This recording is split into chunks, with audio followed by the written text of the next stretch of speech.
أعوذ بالله من الشيطان الرجيم بسم الله الرحمن الرحيم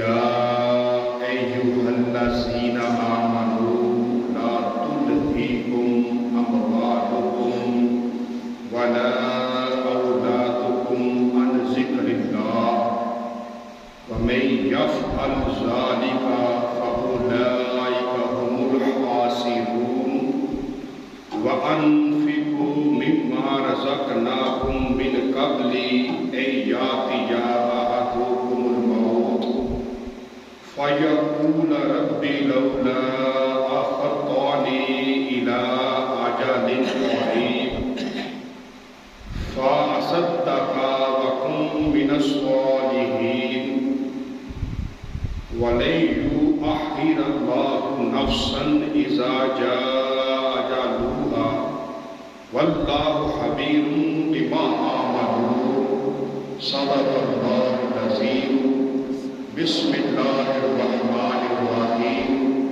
إن الله وملائكته يصلون على النبي يا أيها الذين آمنوا صلوا عليه وسلموا تسليما الصلاة والسلام عليك يا سيدي يا رسول الله الصلاة والسلام عليك يا سيدي يا حبيب الله الصلاة والسلام عليك يا سيدي يا رسول الله الصلاة والسلام عليك يا سيدي يا حبيب الله الصلاة والسلام عليك يا سيدي يا نبي الله وعلى آلك وصحابك يا سيدي يا نور الله.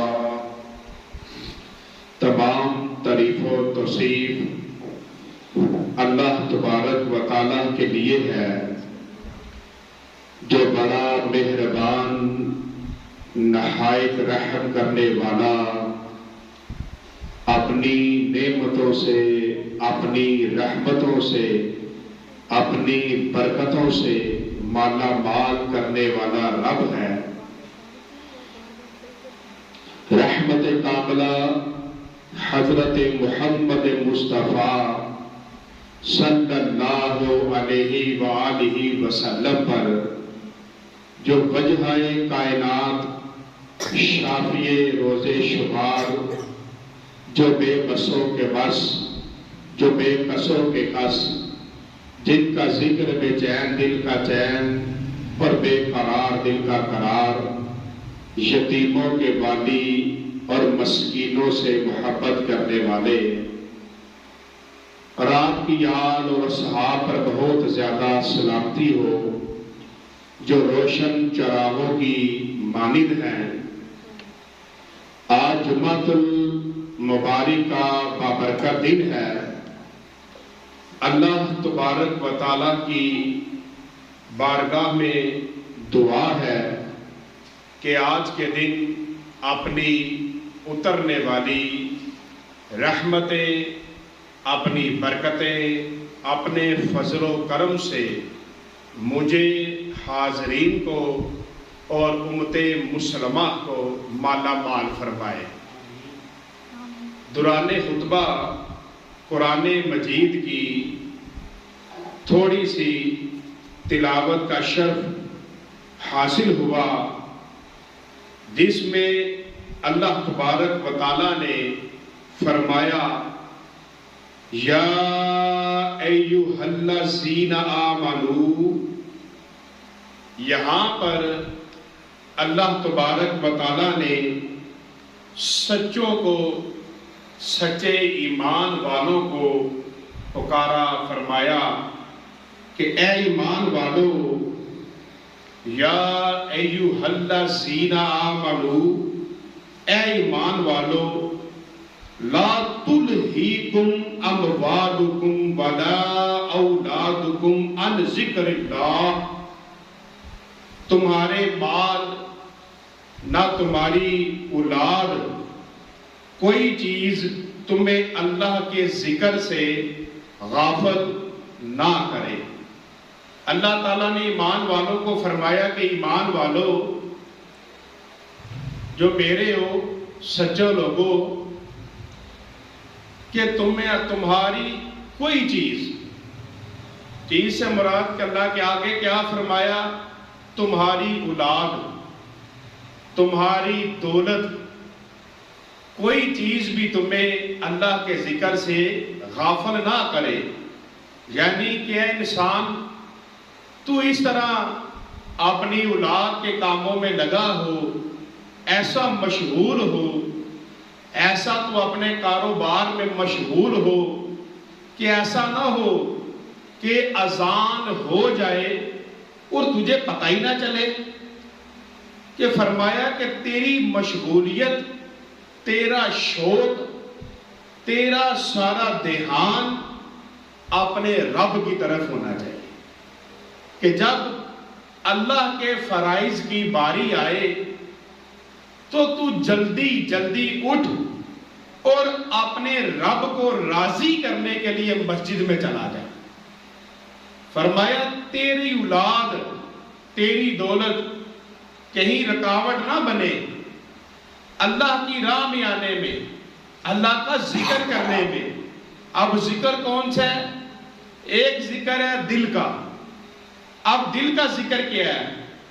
دل کا ذکر یہ ہوتا ہے کہ انسان بیٹھ جائے خاموشی کے ساتھ اور اپنے دل کے اندر خیال کرے کہ میرا مالک بڑا سخت ہے اور اس نے مجھ سے میرے ایک ایک عمل کے بارے میں پوچھنا ہے، حساب لینا ہے کہ تو نے زندگی کیسے گزاری۔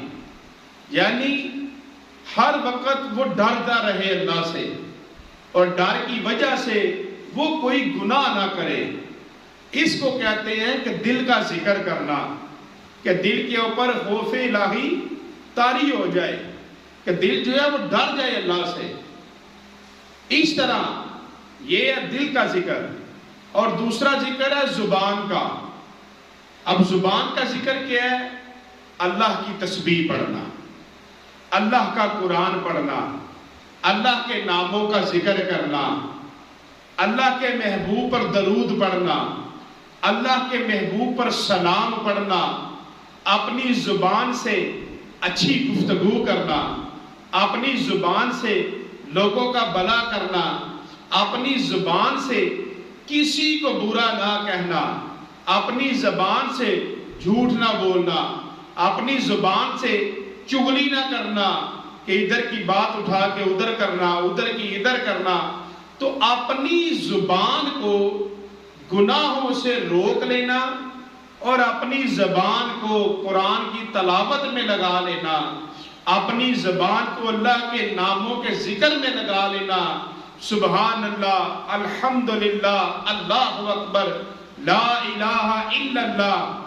تو یہ ذکر زبان کا ذکر ہے، یہ اس کو زبان کا ذکر کہیں گے۔ اور ایک ذکر ہے ذکر الوجود، جسم کا ذکر۔ جسم کا ذکر کیا ہے؟ جسم کا ذکر یہ ہے کہ نماز ادا کرنا۔ جس وقت انسان نماز ادا کرتا ہے تو اس کا سارا جسم جو ہے وہ اللہ کی یاد میں لگ جاتا ہے، تو اس کو کہتے ہیں جسم کا ذکر۔ کہ جسم کا ذکر کیا ہے؟ نماز پڑھنا، روزہ رکھنا اور مال کی زکوٰۃ دینا۔ اب آگے فرمایا کہ یہ مال رکاوٹ نہ آ جائے۔ اب اس انسان کے لیے مال کبھی رکاوٹ نہیں آتا کہ جس انسان کو اللہ نے مال دیا اور وہ اس مال میں سے اللہ کی راہ میں صدقہ اور خیرات کرتا ہے، اس مال میں سے اللہ کی راہ میں دیتا ہے، اس کو کبھی کوئی پریشانی نہیں آتی۔ اور حضرت کاشفی رحمت اللہ علیہ کا فرمان ہے کہ اللہ تبارک و تعالیٰ کے ساتھ جو محبت ہے وہ تجھے اس طرح ہونی چاہیے کہ اتنی محبت تیرے دل میں کسی کے نہیں ہونی چاہیے جتنی اپنے اللہ سے محبت ہونی چاہیے۔ کسی کی محبت نہیں ہونی چاہیے، نہ تو دنیا کے سبب کی، نہ مال کی، نہ اولاد کی، تیرے اندر صرف اپنے رب کی محبت ہونی چاہیے. اور رب کے ساتھ جو محبت کرتا ہے وہ کبھی محروم نہیں رہتا، کیونکہ وہ تو رب ہے. اس ادھر دنیا داری کے اندر کسی دنیا دار سے محبت کرے تو وہ اپنے وسائل کے مطابق، اپنے طاقت کے مطابق اس کے ساتھ جو محبت کرتا ہوتا ہے، اس کو محبت کی جواب میں کچھ نہ کچھ کے ساتھ کرتا رہتا ہے کہ یار یہ مجھ سے محبت کرتا ہے. تو جب ہم رب سے محبت کریں گے، رب تو ساری دنیا کا پالن ہار ہے، رب تو سب کو روٹی دیتا ہے، رب تو جو ہے وہ سب کو صحت دیتا ہے، سب کو عزت رب دیتا ہے. اللہ ہر چیز کا مالک ہے. نبی اکرم صلی اللہ علیہ وآلہ وسلم نے فرمایا کہ ہر صبح اللہ کے 2 فرشتے جب سورج نکلتا ہے تو وہ اعلان کرتے ہیں، اور ان کی آواز کو سوائے انسانوں کے اور جنات کے، 2 چیزیں انسان اور جن، ان دونوں کو چھوڑ کے ان کی آواز کو سب، ہر نباتات اور ہر جاندار سنتا ہے، ہر کوئی سنتا ہے. وہ ہر فرشتے 2 صبح اٹھتے ہیں اور انسان کو کہتے ہیں کہ اے انسان، تیرا رازق اللہ ہے، تجھے رزق دینے والا اللہ ہے، تو اس کی راہ میں لگ جا، تو اس کی یاد میں لگ جا، تو اس کے ساتھ، اس کے اللہ کے ذکر میں لگ جا، فکر میں لگ جا. تو جا، پھر اللہ تیرے سارے کام کر دے گا، اللہ تجھے سب کچھ دے دے گا. جس وقت تو اپنے رب کی یاد میں لگ گیا. اور اگر حسن تستری رحمت اللہ علیہ، حضرت سہل تستری رحمت اللہ علیہ آپ فرماتے ہیں کہ تمہاری اولاد اور تمہارا مال تیرے فرائض کی ادائیگی میں رکاوٹ نہ بنے، کبھی بھی وہ رکاوٹ نہ بنے. تیرا مال اور تیری اولاد، کہ تو سوچے کہ اب میں کاروبار سے اٹھ کر کیسے چلا جاؤں نماز پڑھنے کے لیے، اب میں کاروبار سے اٹھ کر کیسے چلا جاؤں، ابھی تو میں اپنی اولاد کے لیے لگا ہوا ہوں، رب کی نماز بعد میں پڑھ لوں گا. فرمایا نہیں، تو ہر چیز کو چھوڑ کے اپنے رب کے ذکر میں لگ جا، اپنے رب کے سامنے سجدہ کر دے، اپنے رب کے سامنے جھک جا.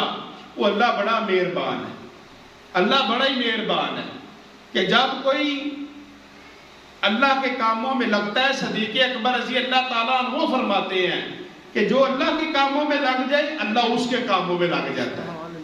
انسان کوشش کرتا ہے، سوچتا ہے کہ یار مجھے یہ بھی ضرورت ہے، میں نے یہ کام بھی کرنا ہے، مجھے اس کی بھی ضرورت ہے، اور کچھ نظر نہیں آتا. لیکن جب وہ اللہ کے گھر کی طرف آ جائے، اللہ فرماتا ہے تجھے نظر تو نہیں آ رہا، پر میں رب ہوں، مجھے پتا ہے تجھے کہاں سے دینا ہے، کہ تو ادھر آ جا، کہ تو میری یاد میں لگ جا. اور یہ جو فرمایا کہ اموالکم، حضرت ابن عباس رضی اللہ تعالیٰ عنہ فرماتے ہیں کہ جس کے اوپر زکوٰۃ فرض ہے، جس کے اوپر زکوٰۃ فرض ہے، تو اس کو چاہیے کہ وہ اپنے مال میں سے زکوٰۃ دے. اور جس کو اللہ تعالیٰ نے مال دیا تو وہ راہ خدا میں حج بھی کرے، کہ وہ حج پر بھی جائے، وہ کیا کرے، زکوٰۃ بھی دے، حج بھی کرے. کیونکہ یہ آیا مبارکہ ان کے لیے ہے کہ فرمایا وَمَن يَفْعَلْ ذَلِكَ فَأُولَئِكَ هُمُ الْخَاسِرُونَ. فرمایا اور جو ایسا کرے تو وہ لوگ نقصان میں ہیں. تو انہوں نے کہا کہ آپ نے یہ کیسے بات کی لوگ سننے والے حضرت ابن عباس کو؟ تو آپ نے قرآن کی یہ آیت پڑھی. فرمایا جس کو اللہ نے مال دیا اور وہ اس میں سے زکوٰۃ نہ دے، جس کو اللہ نے مال دیا اور وہ حج نہ کرے، تو قرآن کی اس آیت کے مطابق وہ بندہ جو ہے وہ خسارے میں ہے. تو آگے اللہ نے فرمایا وَأَنْفِقُوا مِمَّا رَزَقْنَاكُم مِّن قَبْلِ يَأْتِيَ أَحَدَكُمُ الْمَوْتُ. فرمایا اور ہمارے دیے میں سے کچھ ہماری راہ میں خرچ کرو قبل اس کے کہ تم میں کسی کو موت آئے. اللہ فرماتا ہے کہ اے انسان، میں نے تجھے جو دولت دی ہے، میں نے تجھے جو صحت دی ہے، اب اس کو میری راہ میں خرچ بھی کر، اس سے پہلے کہ تجھے موت آ جائے۔ اب قریب آقا علیہ الصلوۃ والسلام آپ فرماتے ہیں، لاجپال فرماتے ہیں کہ ایک بندہ جو ہے وہ صحت مند ہے، جوان ہے، اپنی نارمل زندگی گزار رہا ہے، اور ایک بندہ وہ ہے جو موت کے قریب ہے۔ اب جو نارمل زندگی گزار رہا ہے تو اپنی اس زندگی کے دوران اگر وہ 1 روپیہ اللہ کی راہ میں صدقہ کرتا ہے تو جس وقت انسان موت کے قریب ہو اور مر رہا ہو تو اس کے قریب 200 درہم بھی خرچ کرے تو فرمایا اس 200 سے یہ ایک جو ہے وہ افضل ہے،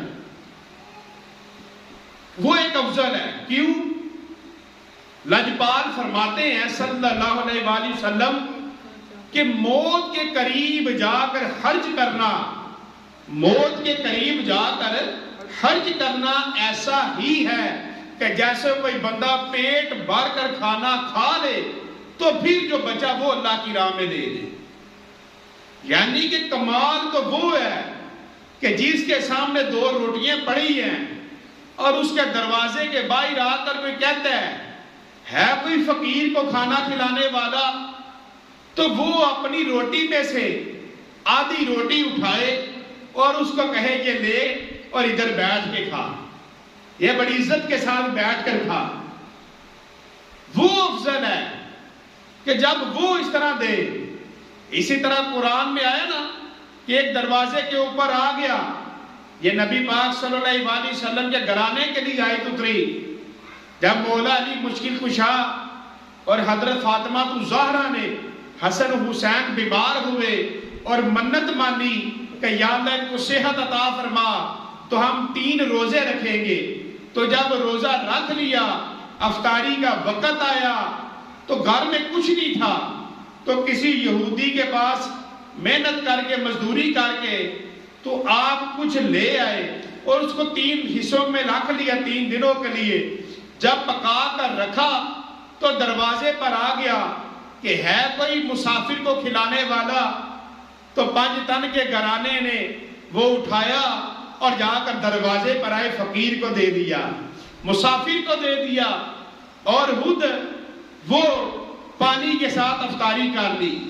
دوسرے دن جب پھر افطاری کا وقت آیا تو جب افطاری کا وقت قریب آیا تو دروازے پر کوئی آ گیا، ہے کوئی کسی مسکین کو کھانے دینے والا، تو مولا علی مشکل کشا 5 تن کے گھرانے نے وہ اٹھایا اور باہر جا کر پھر صدقہ کر دیا۔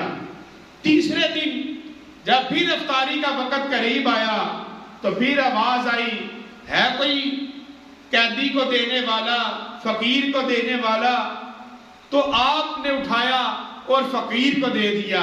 تو اللہ تبارک و تعالیٰ نے ان کی شان مبارکہ کے اندر قرآن میں آیت بھیج دی۔ 5 تن کے اہل بیت کی شان میں قرآن میں یہ آیت آئی کہ وہ یتیموں کو، مسکینوں کو، قیدیوں کو کھلانے والے ہیں۔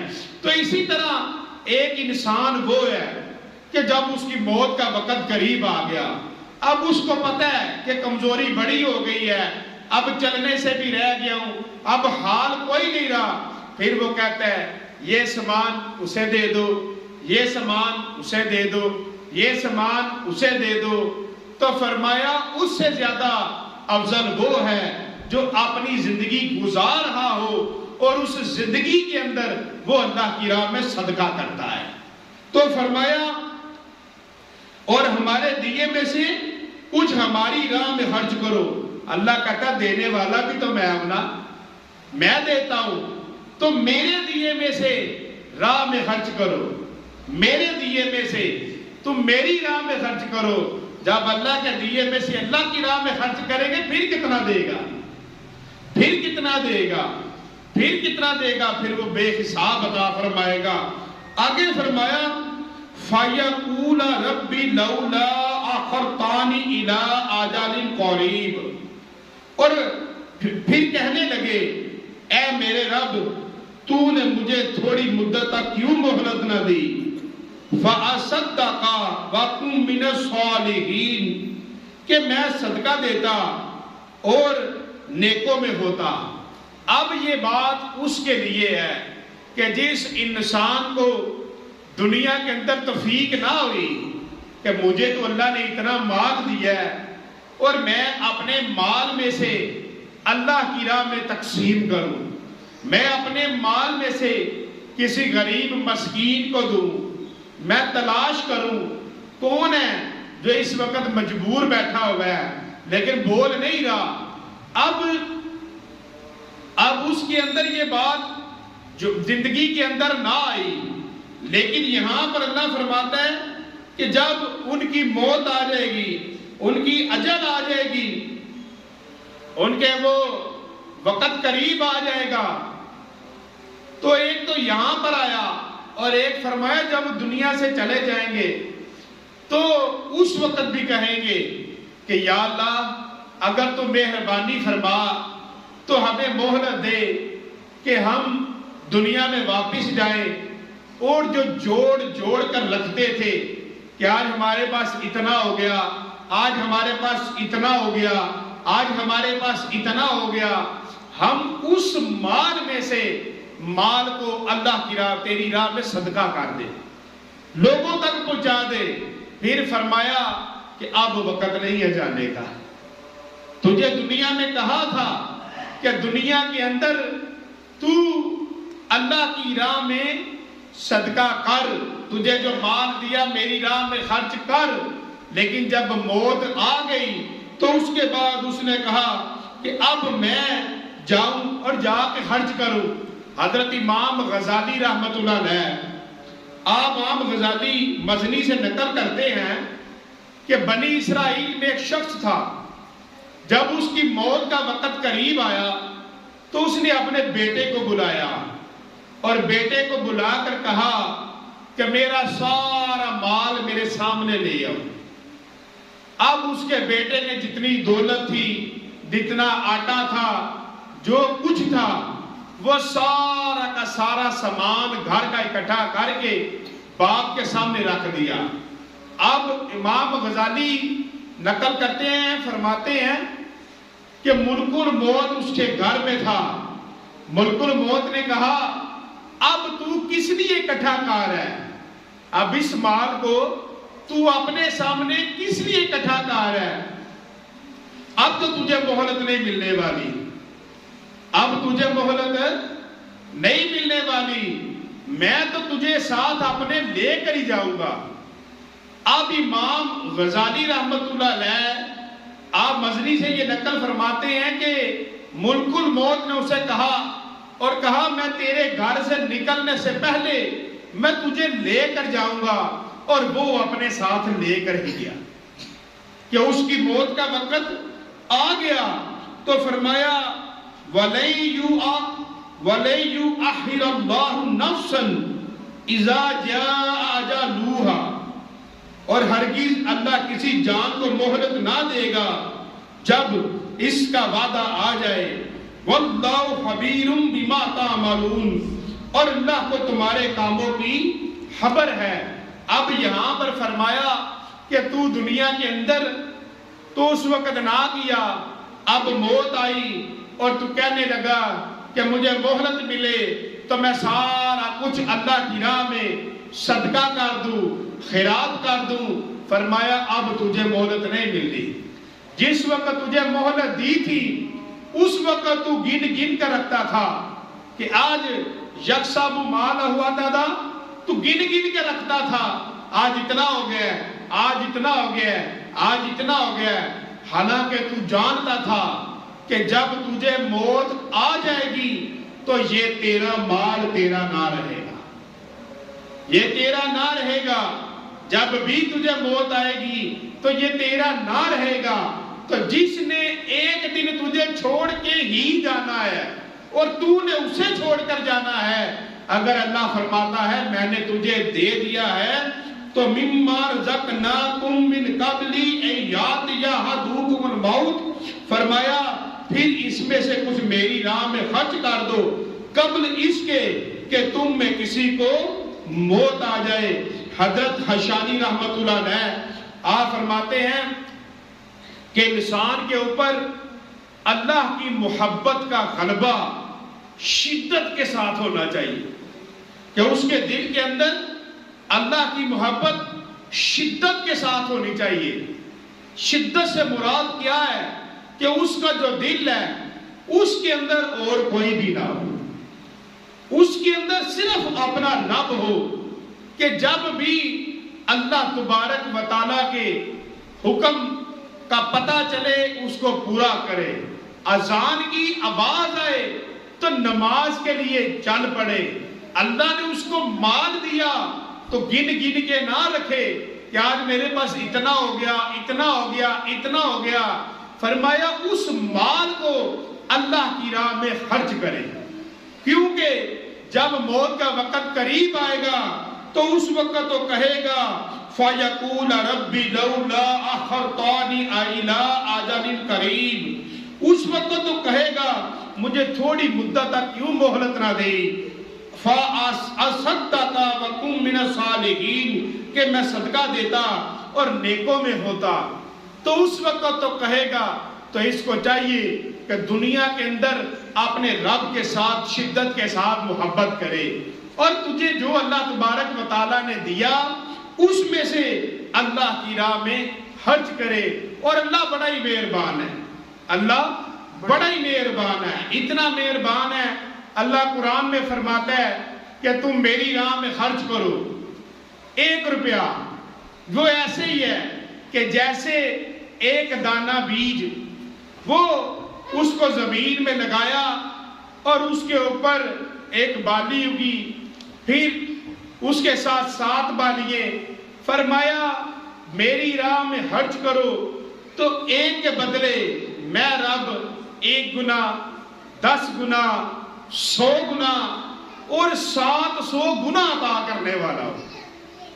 میں رب پھر بغیر حساب کے بھی عطا کرنے والا ہوں، کہ جب تم میرے لیے میری راہ میں خرچ کرو گے میرے دیے سے۔ پھر کمال یہ ہے، اللہ قرآن میں یہ بھی فرماتا ہے کہ میرے دیے سے میری راہ میں خرچ کرو۔ تجھے مال دیا تم زکوٰۃ دو، تجھے صحت دی تو چل کے لوگوں کا بھلا کرو، تجھے مال دیا صدقہ کرو، تمہیں اخلاق دیا اس کو پھیلاؤ۔ تو یہاں پر اللہ تبارک و تعالیٰ نے فرمایا کہ انسان جب موت آئے گی تو پکی بات تو یہ ہے کہ تیرا مال تیرا نہ رہے گا۔ تو جس نے تیرا نہیں رہنا تو اس کی فکر چھوڑ دے، اور تجھے دیا ہے تو اس کو تو میری راہ میں خرچ کر۔ اللہ تبارک و تعالیٰ ہمیں قرآن مجید کو سمجھنے کی توفیق عطا فرمائے، پڑھنے کی توفیق عطا فرمائے، اور اس کا فیض ہمیں عطا فرمائے۔ وما علینا الا البلاغ المبین۔